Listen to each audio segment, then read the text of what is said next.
नमस्कार, आर्य न्यूज देख रहे हैं आप। मैं हूं आपके साथ विपुल पांडे। कानपुर देहात में दबंग रफीक ने अपने साथियों के साथ मिलकर, आपको बता दें कि जिस तरीके से पुलिस टीम पर हमला किया है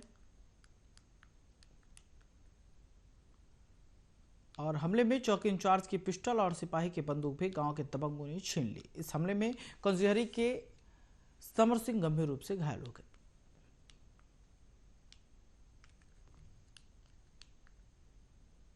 माफिया के खिलाफ चल रही अभियान के तहत बाहुबली अतीक अहमद पर फिर बड़ी कार्रवाई हुई है। पुलिस ने मारियाडी में 6 साल पहले हुए सनसनीखेज दोहरे कत्ल समेत 3 मामलों में उसके खिलाफ चार्जशीट दाखिल कर दी है।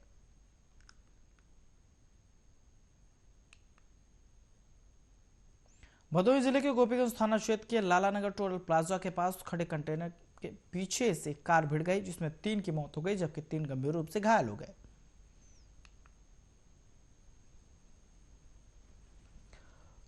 उत्तर प्रदेश के गाजीपुर में जेसीबी की चपेट में आने से 2 लड़कों की मौत हो गई, वहीं एक किशोर घायल हो गया। नाराज ग्रामीणों ने सदार और गांव के सामने सड़क पर शव को रखकर जाम लगा दिया। शिव के समझाने पर करीब 1.5 घंटे बाद जाम समाप्त हुआ।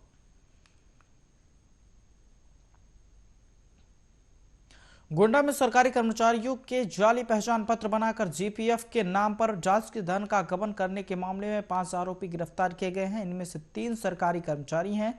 पुलिस ने आरोपियों के कब्जे से 26,75,000 रुपए नकदी व 1,32,00,000 खातों में फ्रीज कर चकबंदी विभाग के 25 कर्मचारियों की फर्जी आईडी सहित 2 लैपटॉप, 1 कंप्यूटर, 4 सेट मोबाइल बरामद किए। हरदोई शहर के व्यस्तम व्यस्त इलाके सदर बाजार में उस वक्त अफरा तफरी मच गई जब 2 सांड आपस में भिड़ गए, जिसका राहगीरों द्वारा वीडियो बनाकर सोशल मीडिया पर अपलोड कर दिया गया। वीडियो अपलोड होने के बाद इसे जमकर शेयर भी किया जा रहा है।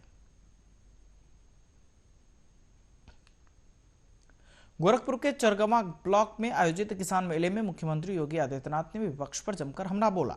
सीएम ने कहा कि कुछ स्वार्थी लोग किसानों को भड़का रहे हैं, जिसके कारण किसान परेशान हो रहे हैं। जिन लोगों ने अपने शासनकाल में किसानों के हित के लिए कुछ नहीं किया, वे लोग आज सवाल उठा रहे हैं।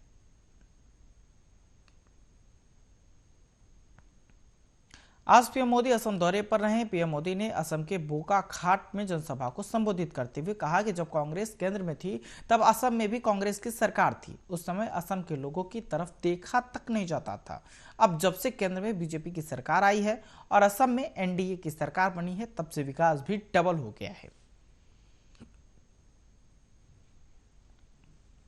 राजधानी लखनऊ में कोरोना संक्रमण रोकने के लिए जिलाधिकारी अभिषेक प्रकाश ने बड़ी कार्रवाई की है। दिशा निर्देशों के बावजूद प्रोटोकॉल का उल्लंघन करने पर शहर के 5 बड़े शॉपिंग मॉल और दवाई की 10 दुकानों को नोटिस जारी किया है। डीएम की अगुवाई में पुलिस और मजिस्ट्रेट की टीमों ने अलग अलग इलाकों में जांच की। शामली जनपद में हत्या की सनसनीखेज वारदात सामने आई है, जहां पर एक युवक की घुड़चढ़ी के दौरान गोली मारकर हत्या कर दी गई। हत्या का आरोप गांव के ही युवक पर लगाया गया है। बताया जा रहा है कि मृतक युवक शादियों में घुड़चढ़ी का काम करता था। अपने ही परिवार के एक युवक की शादी में मृतक घुड़चढ़ी करा रहा था। उसी दौरान गांव के ही कई युवक ने उसे गोली मार दी। गोली लगने से युवक की मौके पर ही दर्दनाक मौत हो गई। लखीमपुर खीरी में मैदानी इलाकों में बाघ देखने से लोगों में हड़कंप मच गया। दुधवा के संपूर्ण नगर थाना इलाके में बाघ दिखा। बाघ की सूचना पर वन विभाग की टीम बाघ को पकड़ने में जुटी हुई है।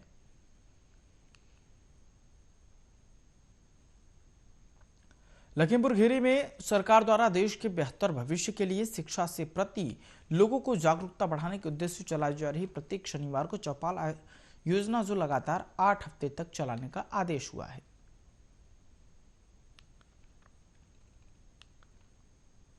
महाराष्ट्र में सियासी हलचल के बीच एनसीपी प्रमुख शरद पवार ने राज्य के गृह मंत्री अनिल देशमुख को तुरंत हटाने से इनकार कर दिया। उन्होंने कहा कि देशमुख पर लगे आरोप गंभीर हैं, लेकिन उनके इस्तीफे पर विचार मुख्यमंत्री करेंगे। साथ ही कहा कि इस प्रकरण से सरकार की छवि पर असर नहीं पड़ेगा। शरद पवार ने कहा कि पूर्व कमिश्नर परमवीर सिंह ने गृह मंत्री अनिल देशमुख पर गंभीर आरोप लगाए हैं।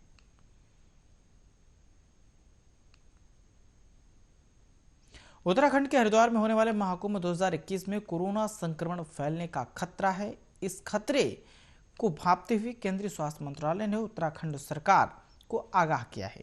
केंद्र सरकार में स्वास्थ्य सचिव राजेश भूषण ने उत्तराखंड के चीफ सेक्रेटरी को रविवार को चिट्ठी लिखकर सचेत किया कि हरिद्वार कुंभ में कोरोना संक्रमण का इस तरीके से खतरा बढ़ सकता है। कुंभ मेले को देखते हुए केंद्र सरकार ने उत्तराखंड की बीजेपी सरकार को कई सलाह भी दी। केंद्र की तरफ से भेजी गई चिट्ठी में कहा गया कि कुंभ मेले के दौरान उच्च स्तरीय सेंट्रल टीम के सुझाए गए उपायों को अमल में लाना सुनिश्चित करें।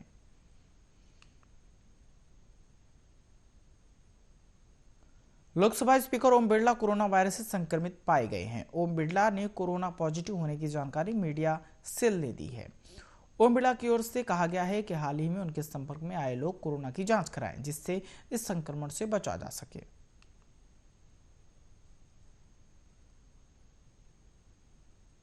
देश के कई हिस्सों में कोरोना के नए केस तेजी से बढ़ रहे हैं। राजस्थान में भी कोरोना के नए मामलों से मिलने का सिलसिला भी जारी है। इस बीच कोरोना के बढ़ते मामलों को लेकर राजस्थान सरकार ने 8 शहरों में नाइट कर्फ्यू लगाने का फैसला किया है। राजस्थान के सभी निकायों में 22 मार्च से रात 10 बजे से बाजार बंद रहेंगे।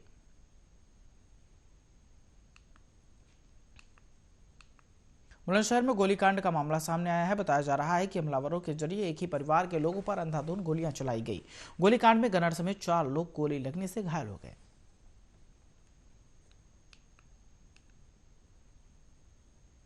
कैंपियरगंज विधायक और पूर्व कैबिनेट मंत्री फतेह बहादुर सिंह गोरखपुर पहुंचे, जहां उन्होंने 15 करोड़ के विभिन्न परियोजनाओं का शिलान्यास किया और लोकार्पण भी किया। साथ ही सदाशिव मंदिर का जीर्णोद्धार का कार्यक्रम संपन्न किया। आपको बता दें कि इस कार्यक्रम में मुख्य अतिथि के रूप में विधायक ने मंच से जनता को संबोधित किया। मैनपुरी में पुलिस को बड़ी सफलता हाथ लगी है। दरअसल चाचा भतीजा हत्याकांड में पुलिस ने महज 24 घंटे में खुलासा किया है। आपको बता दें कि पुलिस के जरिए कार्रवाई करते हुए आरोपी को महज 24 घंटे में गिरफ्तार कर जेल भेज दिया गया है।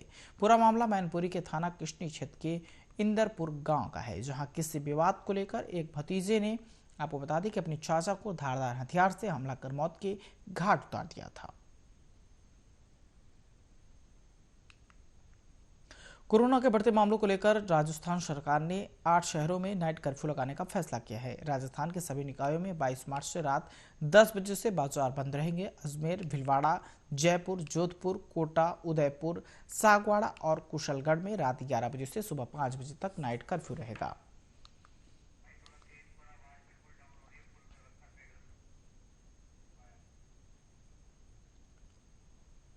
राजधानी लखनऊ में दबंगों के हौसले बुलंद हैं। ताजा मामला चौक थाना क्षेत्र के शाहमीना शाह के पास का है, जहां आपसी विवाद में दबंगों द्वारा कई राउंड फायरिंग की गई।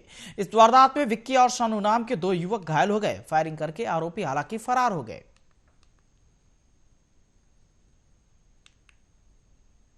बस्ती से बड़ी खबर सामने आई है, जहां पे आपको बता दें कि बताया जा रहा है कि पीड़िता की तहरीर पर 14 पुलिस और राजस्व कर्मियों पर मुकदमा दर्ज किया गया है, जिसमें आरोपी दरोगा दीपक सिंह, उप निरीक्षक राजन सिंह लेखपाल, शालिनी और कानूनगो सतीश पर भी मुकदमा दर्ज किया गया है।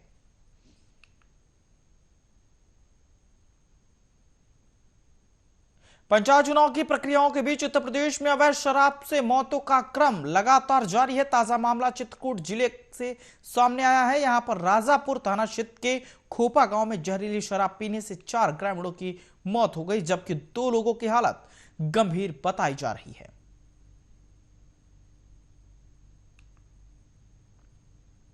आगरा जिले के Fatehpur Sikri national highway NH 11 पर 13 मोरी बांध पर एक इनोवा और ट्रैक्टर के बीच टक्कर हो गई, जिसमें 12 लोग घायल हो गए। मौके पर पहुंचे पुलिस ने घायलों को अस्पताल में भर्ती करवाया।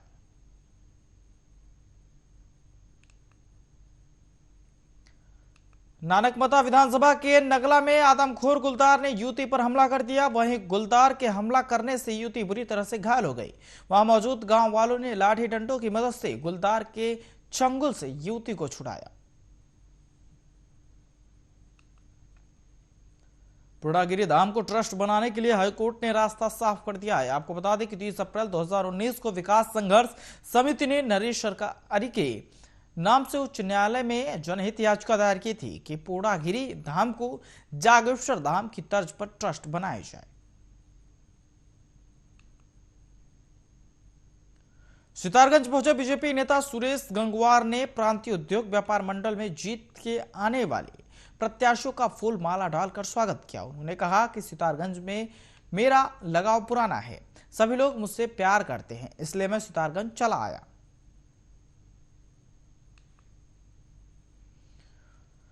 ललकुआं के बागजौला में बीते एक सप्ताह से टूटी पाइपलाइन के कारण स्थानीय लोग काफी परेशान चल रहे थे। साथ ही लोगों के सामने पानी की समस्या उत्पन्न हो गई थी, जहां समस्याओं को देखते हुए रिपब्लिक पार्टी ऑफ इंडिया अठवले के प्रदेश अध्यक्ष यशपाल आर्य ने जल संस्थान के उच्च अधिकारियों से वार्ता की। रुद्रपुर में पत्रकार भरत शाह के खिलाफ मुकदमा दर्ज करने और कुछ पत्रकारों के साथ एसपी सिटी और सीओ सिटी के जरिए अभद्रता करने का मामला तूल पकड़ने लगा है, जहां पत्रकारों ने एसएसपी कैंप कार्यालय के बाहर प्रदर्शन किया। इस दौरान पत्रकारों ने पुलिस प्रशासन के खिलाफ भी जमकर नारेबाजी की।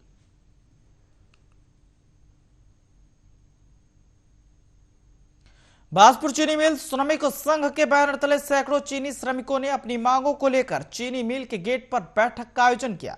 इस बैठक में एथेनॉल प्लांट, विद्युत उत्पादन प्लांट आदि समय से श्रमिकों का भुगतान और आवास आवंटन आदि अनेक मांगों को लेकर चर्चा की गई।